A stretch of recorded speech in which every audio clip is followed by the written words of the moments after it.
Big sale, big savings at oldtimeradiodvd.com. All of our collections. The prices have been slashed. Pricing will be good until January the 1st, 2018, so don't wait. Buy today and enjoy for a lifetime at oldtimeradiodvd.com. You'll be glad you did.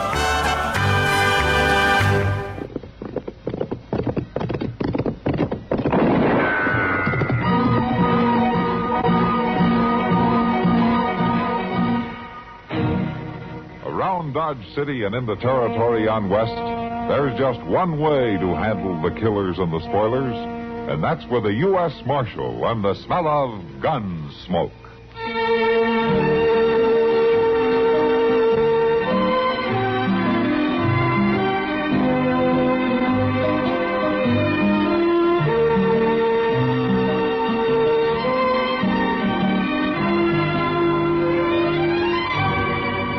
Gunsmoke, starring William Conrad. The story of the violence that moved west with young America. And the story of a man who moved with it. I'm that man. Matt Dillon, United States Marshal. The first man they look for and the last they want to meet. It's a chancy job, and it makes a man watchful. And a little lonely.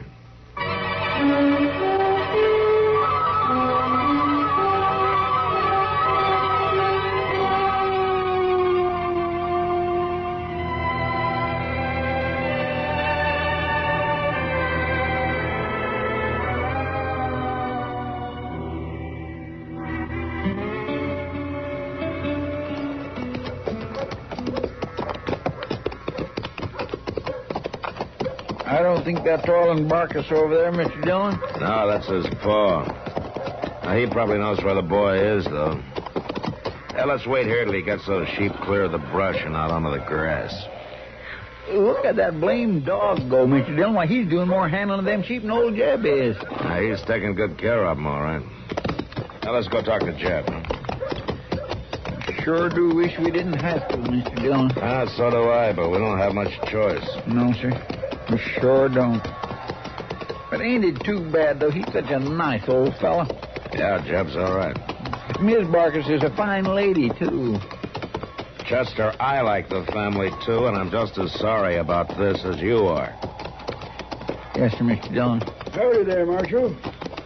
Kind of far piece off the beaten path now, ain't you? Yeah, I guess so, Jeb. How are you? Fit, hale, and ready for any plague that heaven wants to send. Morning, Chester. Morning, Mr. Barkus. How do you like that flock of sheep, Marshal? That looks like they wintered all right, doesn't it? Yeah, wintered fine. Mighty hungry right now, though. I reckon they'll be eating their heads off the next few days. If you ask me, they've already started to. Well, I've been holding them back there in the brush for a week and a half till this grass dried off. Put them on when it's muddy, and they just tromp it down without eating more than half of it. Sheep's got no sense at all. No, I guess not. Well, that dog of yours has sure got plenty of sense. He's about as close to human as I ever seen. Maybe better than some, Chester. That dog would fight a cougar or a wolf pack till they killed him before he'd let him cut a single sheep out of the flock. He always takes care of his own. It's born in him. Sheepdogs like that. Well...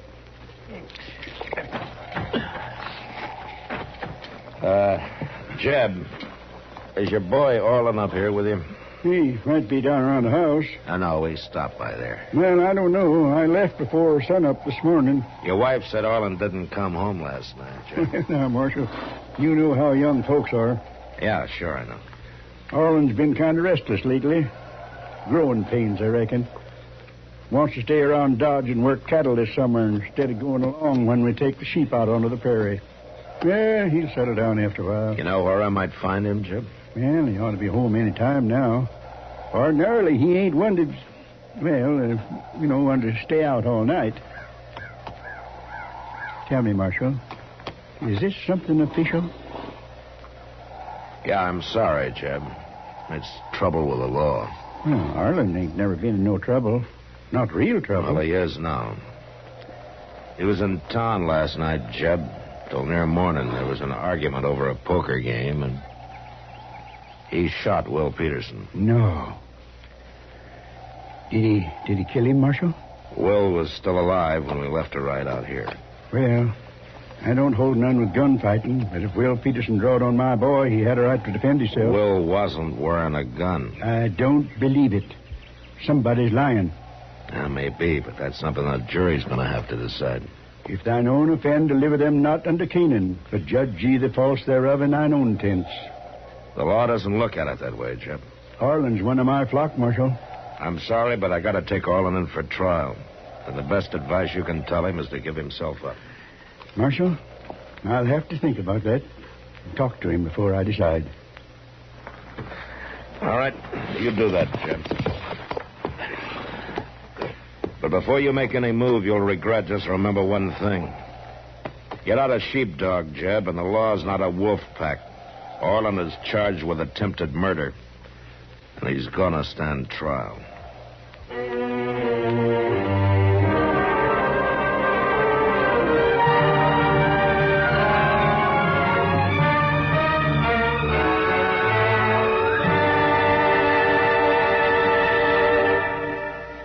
Another visit with Joe and Daphne Forsythe. Joe? Joe, stop reading that paper and talk to me. I'm listening. Go ahead. Well, I was talking to Mrs. Snyder today. You know, she's the one whose boy had 31% less cavities. Uh-huh. Well, she thinks that we should buy bigger savings bonds. Uh-huh. She says that when people can afford it, it makes more sense. Oh, she says there are a lot of different denominations. They start at $25, but then there are $50, $100, $200, and even $500 bonds. Is that so?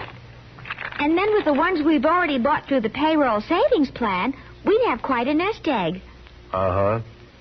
Are you listening to me? Uh-huh.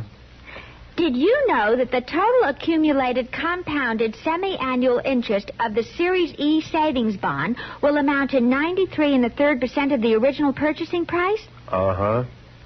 I thought so. Joe, what did I say?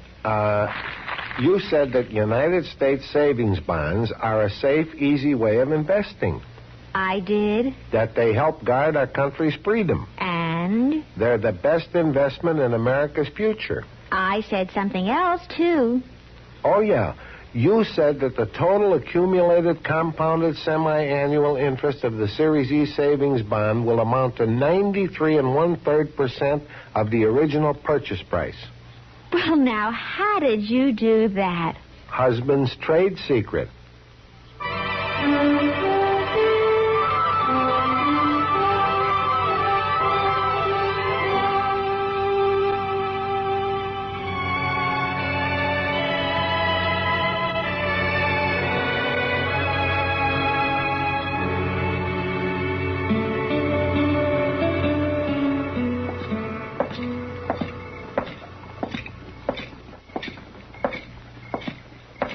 Matthew.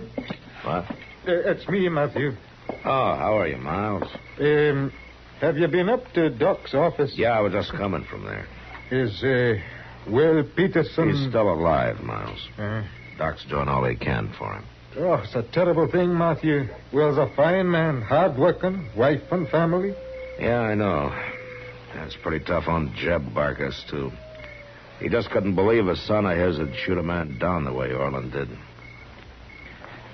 Miles, you were there last night. I mean, at the poker game, weren't you? Oh, I was. Tell me, was there any excuse at all for what the boy did? Will accused Orland of cheating with the cards, which she was doing, as well as all of us with the liquor sense knew he was. And the lad knew that we knew. Perhaps that's what made him so mad. He's always been pretty touchy. Well, before one of us knew what he was up to, he hauled out his gun and shot Will twice. And then he ran out of the place, hollering he'd kill any one of us that came after him. If Will dies, that's cold-blooded murder, Matthew. Nothing else but... Yeah, it sure sounds like it. Well, I'll... Matthew, I think there's something that you ought to know. Oh, what? There's talk around town that's been getting louder all day. What kind of talk? Well, some of them are saying that you're not making any effort to find that boy and bring him in. And do any of them think they could do a better job? It might be they're aiming to try, Matthew. Yeah, I see. Who's talking the loudest, Miles? Well, Rick Kelso mostly, I reckon. Yeah, sure. Riff always gets real law-abiding when he thinks there's a chance of making it mob law. I thought maybe you ought to know about it. Well, not much obliged to you, Miles. Aye. Riff gets a bunch of drunken loafers around him. There's no telling what he might do. Mr. Dillon? Yeah, what is it, Chester? Old Jeb Barker's over at the Long Branch. Oh? He slipped in the back way, says he wants to see you. Oh, good. Miles, let me know if anything serious gets started, will you? Oh, I surely will, Matthew. Is he by himself, Chester? Well, I don't know for sure. He won't say nothing till he sees you. Well, I hope he's brought the boy in. It'd be better all the way around if he has. Well, how do you know Orland even went home, Mr. Dillon? Maybe he just hit the trail out of town. Now, I'm betting different, Chester. Orland's not trail-wise. He's never been away from home in his life. He'd need a bedroll and grub and money. He ran out on that poker game without even picking up his winnings.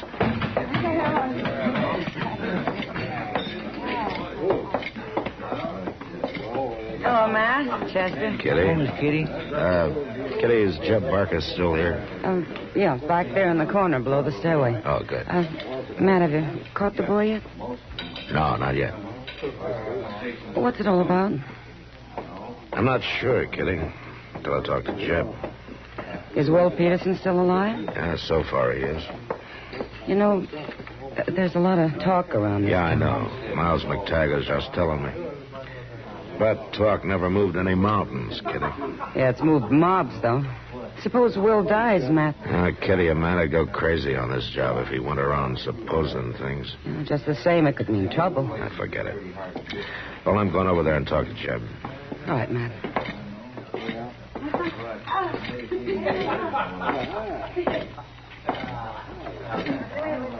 Evening, Jeb. I figured I ought to come and tell you, Marshal. It was the only just thing to do. Have you seen Orland? Yeah, I've seen him. Where is he? Marshal, we've been friends for a long time, you and me. I got all the respect in the world for you, but I reckon this time we're on opposite sides of the fence. Oh? Orland ain't guilty. He told me all about it. There was 3 of them jumped him just because he was winning, and all 3 of them was armed. He had to kill in self-defense.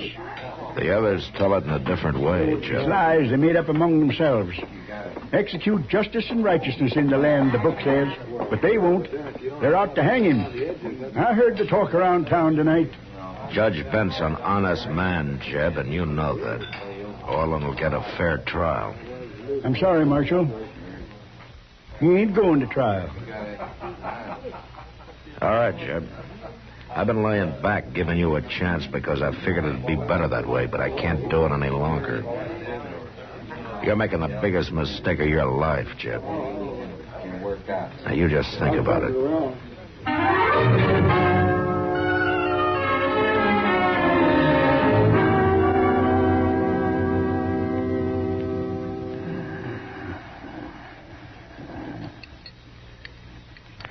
Is Will any better at all?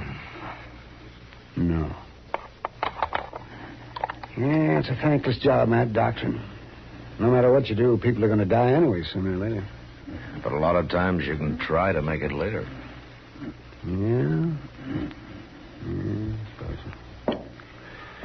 Hey, want some coffee, Matt? Yeah, I guess so. You know, it'd be a lucky thing for old Jeb and the boy if Will does manage to pull through. Found it, Matt. Part of it's old Jeb's fault. He's rode too close herd on that young'un. No, thanks. He never gave him a chance to grow up. Yeah, maybe you're right. Matt, people are going to go right on committing crimes and dying, no matter what you and I try to do about it. So why don't we just give up? I don't know, Doc. Why don't we? Maybe I should just stick to my coroner's job and forget the rest. Yeah, then all I have to do is tell if somebody's dead or not. Mr. Dillon? Yeah, Chester. Riff Kelso's coming down the street. Got a mob of drunks with him. He has, huh? Doc, I'll see you later. I'm going to arrest Arlen and jail him on an assault charge before they really start something. Oh, Matt. Huh? Wait. Yeah. Will is dead. bring Orlin in for murder.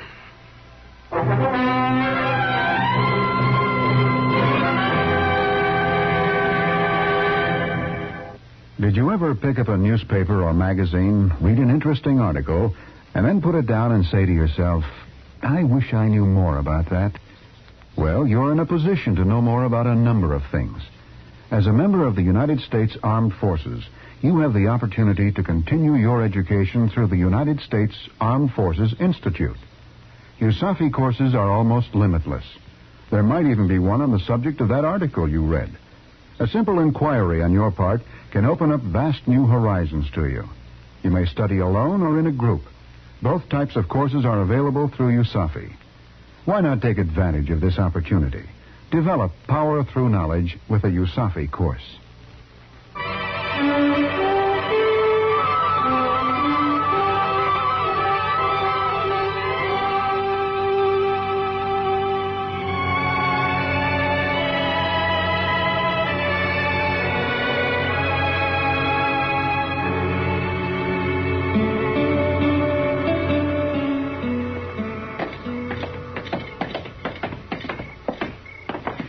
There they come, Mr. Dillon. He's got quite a bunch with him. Yeah, they're barflies mostly, and drifters going along for the show. Keep your eye on Mike Ellery and Red Stoddard. I'll handle Riff Kelso, and the rest of them don't count. All right, Chief.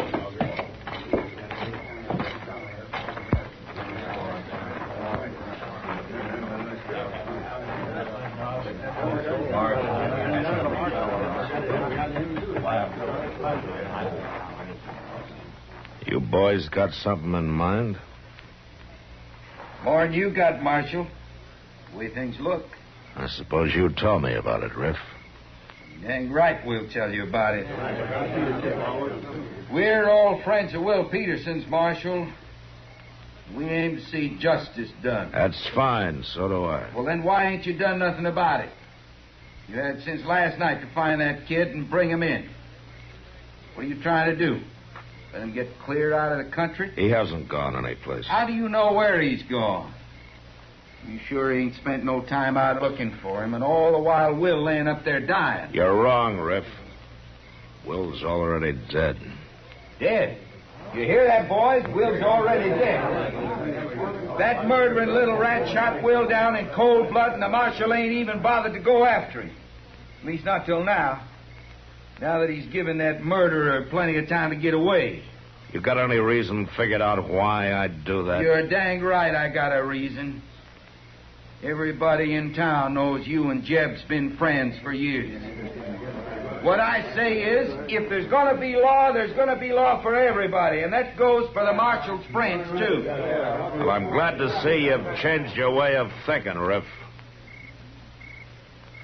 So you and your boys are out to enforce the law tonight, is that it? You're dang right, that's it. We got the rope along to enforce it with. And if you ain't man enough to do your duty, then we're going to do it for you. All right, Riff, shut up and listen. All right, so you two, shut up! Because this is the last one and you're going to get. While I've been marshal here, nobody's ever been strung up by a mob, and as long as I go on being marshal, nobody's ever going to be. Now, is that clear? You're bucking a pretty good-sized crowd here, ain't you? It's not as big as the law, Riff. Might be we're aiming to change the law some, Marshal. And the lawmen right along with it. Anybody who wants to apply for the job is welcome to put in his bid any time. How about right now?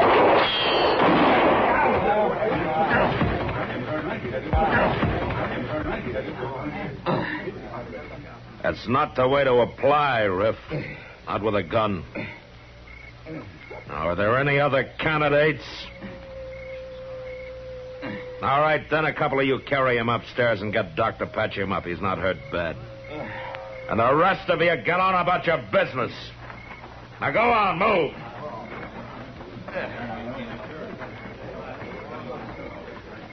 All right, Chester. Let's go bring in Orlin.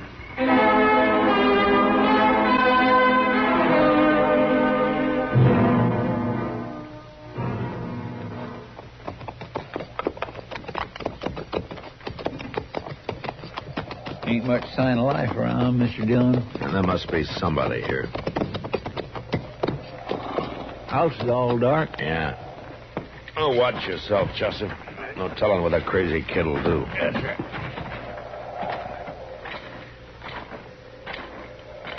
Maybe old Jeb took the whole family and run for it. No, there's a horse and wagon tied by the barn there. Oh, yeah, well, I don't reckon they'd go off and leave a horse standing hitched, would they? Who is it? Who's there? It's Matt Dillon, Jeb. Are you alone? I'm alone, Marshal. Come on up.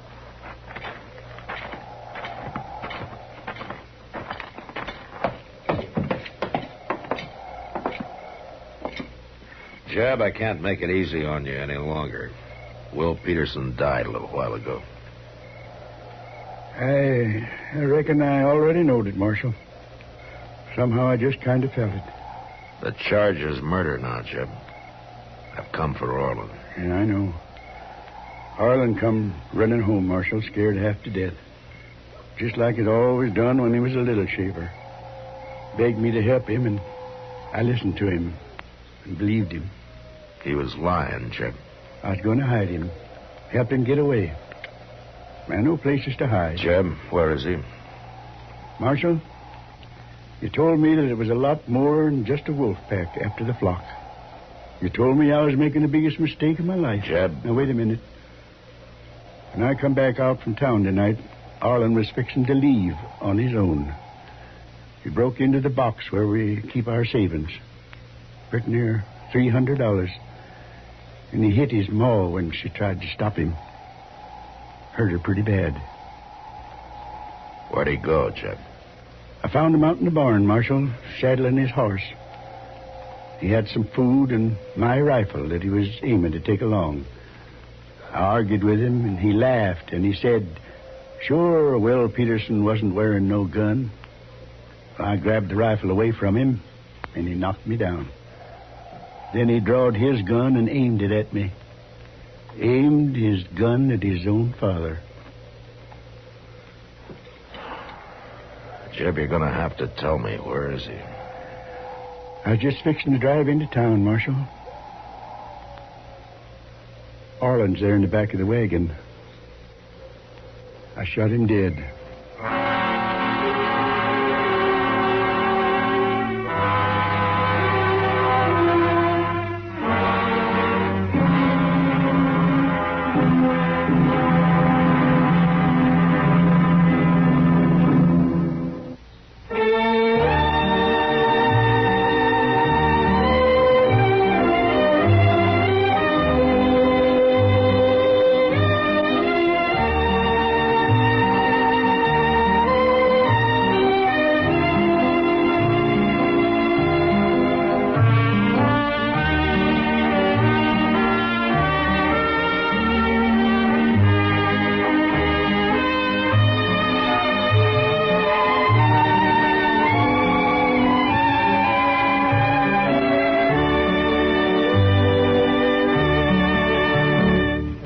Gunsmoke. Produced and directed by Norman McDonald, stars William Conrad as Matt Dillon, U.S. Marshal. The script was specially written for Gunsmoke by Les Crutchfield, with editorial supervision by John Meston.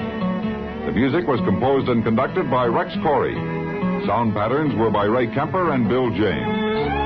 Featured in the cast were Parley Bear as Chester, Howard McNear as Doc, and Georgia Ellis as Kitty. George Walsh speaking. Join us again next week for another specially transcribed story on Gunsmoke. This is the United States Armed Forces Radio and Television Service.